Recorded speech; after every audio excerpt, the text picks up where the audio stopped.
चलें। बिस्मिल्लाहिर्रहमानिर्रहीम स्टूडेंट्स, बस या बवास ना है। आज का हमारा जो टॉपिक है वो क्या है? आसमानी। यार ये निकाला ही नहीं है इसमें से, हिला तो नहीं है। ये फोकस क्यों आ रहा है?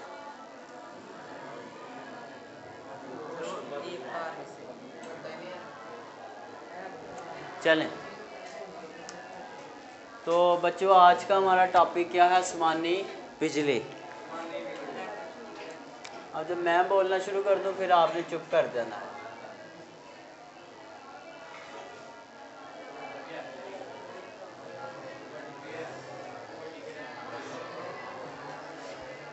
वाजिद तुम कर लो आगे बातें, मैं चुप कर जाता हूँ फिर। आसमानी बिजली, आसमानी बिजली वो होती है जो आसमान से मिले, ठीक है।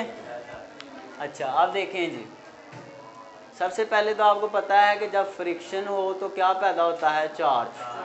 क्या पैदा होता है? चार्ज। इसी तरह अगर आप ज़मीन के ऊपर देखें, अगर ये हमारी ज़मीन है, ये इसका एटमॉस्फेयर है, तो यहाँ पानी के मालिक्यूल्स पड़े हुए हैं, बुखारात की सूरत में पड़े हुए हैं कि नहीं? गैस के, हवा के मालिक्यूल्स भी पड़े होंगे, पानी के भी पड़े होंगे। और जब कहीं बादल वगैरह आने हो, हवाएं चल रही होती हैं, हवाएं इनके साथ टकराती हैं और ये आपस में एक दूसरे के साथ टकराते हैं। जब दो चीज़ें आपस में टकराएं तो क्या होती है? फ्रिक्शन। क्या होती है? अच्छा, फ्रिक्शन होगी तो फ्रिक्शन होने से फिर क्या पैदा होता है? चार्ज।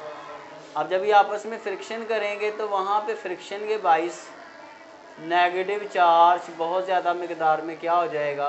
पैदा हो जाएगा। क्या हो जाएगा बेटा? नेगेटिव चार्ज फ्रिक्शन के बाइस आसमान या कह लें कि हमारे ऊपर जो बादल है उनमें पैदा हो जाएगा फ्रिक्शन के बाइस।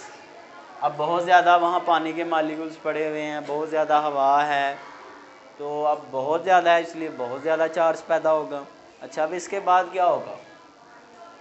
जब आप देखते हैं ना कि लाजमी नहीं माइनस हो, कहीं हो सकता है कि फ्रिक्शन के बाइस कौन सा चार्ज पैदा हो? प्लस।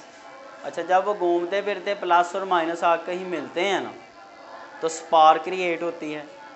अब वो इतने ज़्यादा प्लस माइनस होते हैं, उससे जो धमाका होता है आप देख रहे हो कितनी वो चमक रही होती है। अब छोटी सी तार जोड़ें तो थोड़ी सी स्पार्क निकलती है ना। अब वो इतने ज़्यादा प्लस माइनस होते हैं, वो मिलेंगे तो एक बड़ी स्पार्क या बड़ा धमाका क्रिएट करेंगे, और वो जो आपको नज़र आ रहा होता है फिर वो आसमानी बिजली होती है। तो बहरहाल ये आसमानों में कह लें या बिल्कुल ऊपर हमारी ज़मीन से ऊपर कह लें, फ्रिक्शन के बाइस जो नेगेटिव चार्ज या चार्जेस पैदा होते हैं, तो वो वहाँ पे जो बिजली पैदा हो रही है वो कौन सी है बेटा? आसमानी बिजली है। कौन सी बिजली है? आसमानी बिजली।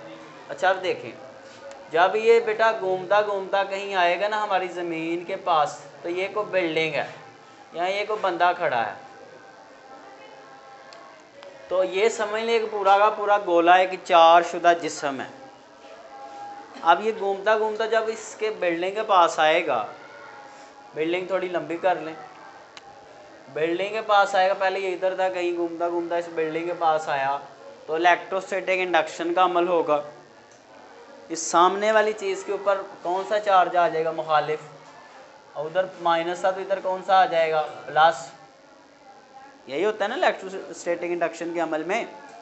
अच्छा तो फिर प्लस माइनस के साथ क्या करेगा? मिलने की कोशिश करेगा, और जब मिलेगा तो फिर धमाके ही होंगे, ठीक है। तो जब ये जो चार्ज है, स्टैटिक चार्ज जो आसमानों में या ऊपर हवाओं में पैदा हो रहा है बादलों में फ्रिक्शन के बायस, जब वो इस ज़मीन पे पड़ी हुई किसी चीज़ के सामने आएगा तो उसके ऊपर मुखालिफ चार्ज पैदा कर लेगा, और जब वो मिलेगा तो फिर वहाँ पे क्या होगा? आसमानी बिजली, या ये कह लें कि वहाँ पे धमाका वगैरह या जो सा भी आपको नज़र आता है ना, आग सी लग जाती है, ठीक है जी। अच्छा अब इससे बचा कैसे जाए? एक तो ये है कि वो हमारे देसी लोग कहते हैं जी काले कपड़े पालो। वो एक दफ़ा मैं अपने मामू के साथ जा रहा था, छोटे मेरे सबसे जो मामू हैं, डेरे हम जा रहे थे, तो वो बादलों का मौसम बना हुआ था। अब हम चलते चलते जा रहे हैं तो वो आसमानी बिजली बड़ी गरजे। मामू कहते हैं ओए मामा अपने वहाँ कट्ठे नहीं चलते है जो तुम बदल आया है बिजली ऊपर गिर जाती है। अब मैं छोटा था, मुझे क्या पता, कहता तू पिछाड़ दौड़ते मैं कहाँ दौड़ना हम एक दूसरे के आसपास ना रहें। तो मुझे नहीं था पता, लेकिन चलें बहरहाल हमने बहुत सारी बातें बनाई हुई हैं। तो ये था आसमानी बिजली कहाँ से आती है, ठीक है। अब आपको पता लग गया। पता नहीं यार, उसका नहीं मुझे पता। आप देखें प्लेट ही था, पता नहीं केड़ा। आप देखें जी, अब हमने इस बिल्डिंग को बचाना है। इस जो चार्ज पैदा हुआ है आसमान में या ऊपर, इससे तो कैसे बचाएंगे? हम इस बिल्डिंग के अंदर एक कंडक्टर लगाएंगे। उस कंडक्टर को कहेंगे लाइटनिंग कंडक्टर। क्या कहेंगे? उस लाइटनिंग कंडक्टर का जो बराह रास्त ताल्लुक है वो हम किसके साथ कर देंगे? ज़मीन के साथ। किसके साथ? अब ये लाइटनिंग कंडक्टर क्या करेगा? बिल्डिंग से थोड़ा ऊपर ये लाइटनिंग कंडक्टर क्या करेगा? ये जो चार्ज है इसको लेगा, अपने ज़रिए किधर भेज देगा, यानी कि एक रास्ता फ्राहम करेगा। ये बिल्डिंग तक नहीं जाने देगा, अपने ज़रिए अपनी कुर्बानी दे के कह लें, अपने ज़रिए उसको किधर भेज देगा? ज़मीन तक भेज देगा। अब ज़मीन पे जाएगा तो ज़मीन पे तो बहुत सारे प्लस पड़े हुए हैं ना, इतने ज़्यादा एटम हैं। ज़मीन उन सारों को अपनी गोद में ले लेगी और फिर उससे कोई नुकसान नहीं होगा। अच्छा जी, दूसरा, जैसे आप ज़मीन से पानी भेजते हैं या निकालते हैं तो पाइप के ज़रिए निकालने को रास्ता होगा तो निकलेगा ना पानी। इसी तरह यही काम इसने रास्ता फ्राहम करना है इस लाइटनिंग कंडक्टर ने। किसने? लाइटनिंग कंडक्टर ने। ठीक है जी। आप क्योंकि हम देहातों वगैरह में रहते हैं तो हम इतने जदीद लोग नहीं हैं, हमारे पास नलका लगाने के पैसे नहीं होते, तो हम लाइटनिंग कंडक्टर कहाँ से लगाएंगे? तो अगर आप किसी शहर में जाएं महंगी इमारत में तो वहाँ पे उन्होंने फ़िट किए होते हैं। ठीक, जैसे मैं हॉस्टल में रहता था तो वहाँ पे आर्मी वालों ने साइड पे हम देखते थे लोहे के, पता नहीं वो क्या थे, उन्होंने नीचे दंसे हुए थे ज़मीन के अंदर, वो ऊपर से हमें नज़र आ रहे होते थे, ऊपर से नेट टाइप वो चीज़ हमें नज़र आ रही होती थी। तो वो कहते थे कि ये बिजली को खा जाते हैं। मुझे तब तो नहीं था पता कि बिजली को ये कैसे खा जाते हैं। ठीक, बाहर नहीं। अब लाइटनिंग कंडक्टर कोशिश करेगा ना साइड पे ना उसको गिरने दे, क्योंकि वो प्लस माइनस कशिश इतनी ज़्यादा होगी कि उसको अपनी जानब कशिश कर लेगा। ठीक, अच्छा, इसके बाद आगे है जी आसमानी बिजली हो गया। तो पहला तो आपको आसमानी बिजली का तारुफ आप बताएंगे कैसे पैदा होती है और फिर ये ज़मीन पे किस तरह नुकसान पहुंचाती है। फिर आपने बताना है कि इससे बचाव कैसे होता है, इससे बचा कैसे जाता है। 3 हेडिंग्स में आप इसको डिवाइड करके याद कर सकते हैं। ठीक है, आपने अल्फाज में शक कर लें। आगे है जी आग या धमाका। आगे क्या है? आग या धमाका। आप देखेंगे ये क्या होगा, इधर सुन लें। जब कहीं वो पेट्रोल भर रहे होते हैं या डीजल भर रहे होते हैं तो बहुत ज़्यादा प्रेशर के साथ पेट्रोल उसमें जा रहा होता है, नोज़ल से पीछे से जो बड़े टैंकर में भर रहे होते हैं, जैसे टूटी खोली हो तो बड़ी प्रेशर से जा रहा होता है। तो फिर क्या होता है? तो अब देखें बेटा, जब उसमें पेट्रोल या वो डीजल जाएगा तो बड़ी तेज़ी के साथ जाएगा, इस दीवार के साथ, इस टैंकर की दीवार के साथ क्या करेगा? फ्रिक्शन करेगा। क्या करेगा? फ्रिक्शन होगी कि नहीं? अब फ्रिक्शन होगी तो वहाँ पे चार्ज पैदा हो सकता है। अच्छा, और मैं आपको मिसाल देता हूँ।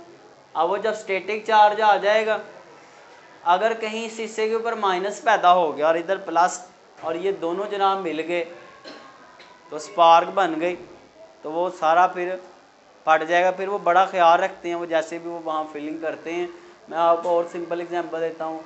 गाड़ी की, मोटरसाइकिल की टैंकी नहीं होती, कोशिश करें इसको ऊपर तक कभी भी फिल ना करवाएं, थोड़ा सा नीचे रखें पेट्रोल।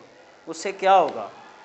जब आप बेटा पेट्रोल उसमें पड़ा होगा, आप नोज़ल रखेगा वो उसमें भरने के लिए, तो नोज़ल इसकी टैंकी के इस हिस्से के साथ क्या करेगी? फ्रिक्शन नहीं करेगी।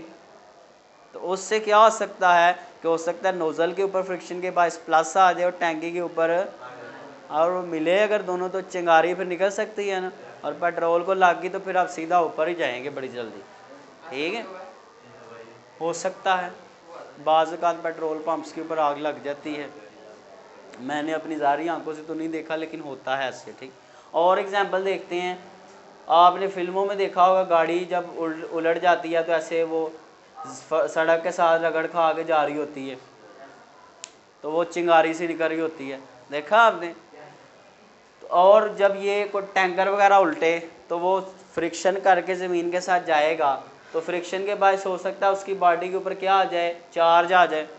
हो सकता है इधर प्लस आ गया फ्रिक्शन के बायस, इस हिस्से पे कौन सा आ गया हो, उधर माइनस, इधर हो सकता है प्लस आ गया हो। अब ये टैंकर में से वो पेट्रोल भी लीकेज हो रही होगी, है कि नहीं, जब ये गिरेगा तो ऐसे जगह के ऊपर जाना जानलेवा ख़तरा आपके लिए हो सकता है। अब लोग क्या करते हैं, वो टैंकर वगैरह उलट जाए तो बाल्टियाँ दावड़े लोटे लेके पहुंच जाते हैं जी पेट्रोल भर के लाइए। ये गलत बात है, इस तरह नहीं आपने करना, ठीक है। हादसा हुआ था वाकई बहावलपुर में, अब देखें 80-85 के करीब लोग ज़िंदा जल गए थे, ठीक है। अब वो यही काम करने लगता। अब ये प्लस माइनस अगर खुदा न खास्ता मिल गए तो स्पार्क क्या होगी, क्रिएट होगी, छोटा सा धमाका होगा ना, बस इसको चिंगारी लगने की देर है, ये पेट्रोल जो लीक हो रहा है तो वो फिर ब्लास्ट हो जाएगा एकदम से, सारा कुछ ही उड़ा देगा। अगर आप एक छोटी सी बोतल लेके उसी में थोड़ी सी आग लगाए ना पेट्रोल में, तो वही बंदे को हिला देती है। तो ये तो इतना बड़ा धमाका होगा कि हिला देगा सारा कुछ, ठीक। तो ये आज के लिए हमारा लेसन था बेटा, ठीक है। उम्मीद करता हूँ समझ आ गई होगी। अल्लाह हाफिज़, जल्दी जल्दी इसको बंद करेगा। अभी बायो का लेक्चर है।